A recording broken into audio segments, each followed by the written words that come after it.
So about a month ago, Ngwane Model East miners were staged a sit-in underground, wanting better pay and wanting better employment conditions. They are now facing the chop. They have reportedly pleaded guilty to their involvement in the hostage drama that saw more than 500 miners held against their will, some of them in the dispute. For more on this, we speak to Victor Ngwane, regional organizer of the National Union of Mineworkers. Thank you very much, sir, for your time this afternoon. Okay, maybe let's get some clarity in terms of these 500 mine workers.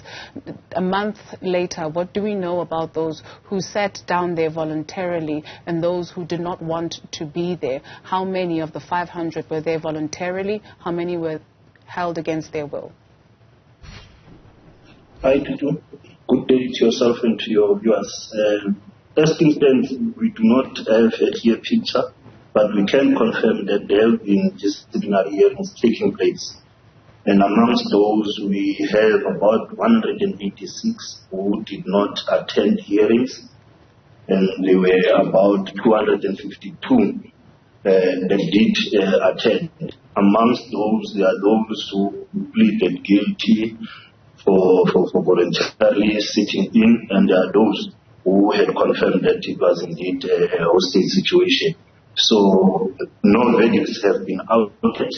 So we cannot confirm as to what are the actual numbers of those who were then found guilty and those who were not found guilty.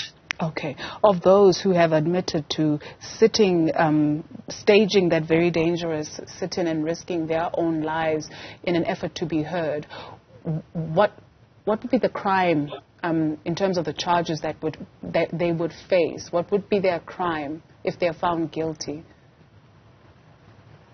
Remember, sitting in on its own is a charge in terms of the mine's policies. And those particular employees, they undergo a process every year, once a year, where they will go for this induction and they will confirm and sign that they are aware of that rule, that they are not supposed to stage a sitting.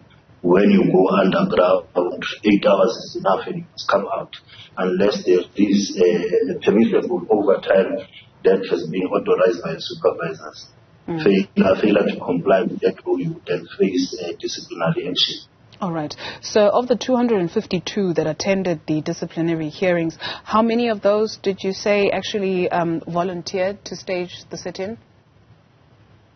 For now, 7. Numbers that were confirmed today, 7 who confirmed at those hearings, and they were recorded as such. It's 7. The others, we are still awaiting. Yeah, we are still awaiting the verdicts from the justices. Oh, okay. But remember, NUM was there to represent everyone who wanted to be represented by NUM. But there are those who will be said, no, they didn't want representation from NUM. And the numbers that we got today is 7. So NUM of the... I do beg your pardon, sir. So NUM of the 252, you only represented 7 employees?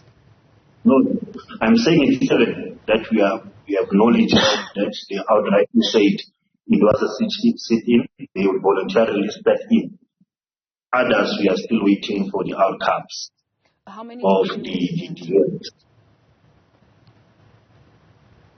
How many did NUM represent, sir?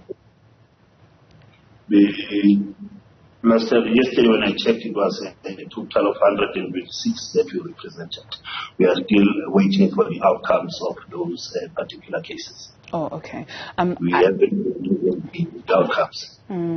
I guess the reason why we're asking is because those who staged the sit-in voluntarily underground also pointed to you directly as the National Union of Mineworkers that they do not want you to represent them because you have not been championing their needs with the employer. And so what is the situation now of these 126 that you have represented? Are those the ones who are saying they were forced to stage a sit-in?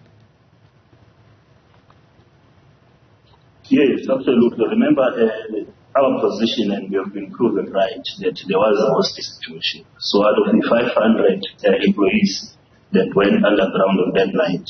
There are those who were forced to stay underground. People were assaulted, they even went to hospital after that. So clearly it wasn't a total sit-in situation. Those who wanted to sit in because of their dissatisfaction with NUM and wanting another unit to come and represent them. But there are those who are still members of NUM and still remain members of NUM. Are you satisfied with how yourselves as a union has been representing workers at the mine? Absolutely. Remember, like any other organization, we do not perfect ourselves. There will be times where members are not satisfied of the service. But as I'm saying, that you will find different groups of members. There are those who are still absolutely satisfied with NUM, and they want to still remain NUM. And that we can only detect the number of people who are totally against NUM once the Section 21 processes are over. For now, we are confident that we are still having numbers in Gold One Mine of members who are happy with the service of NUM.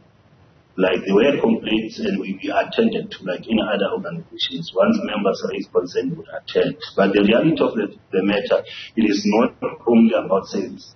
There are other factors, like we've mentioned before, like your elective conferences. When members at that particular operation were not satisfied with the leadership that's leading them there, they went to a conference, things did not go their way. Then January, when they came back, they started mobilizing for a different trade union. So it's not completely about service to members of what triggered the situation at Ngwane. Thank you very much, sir, for availing yourself this afternoon. Ngwane, Regional Organizer.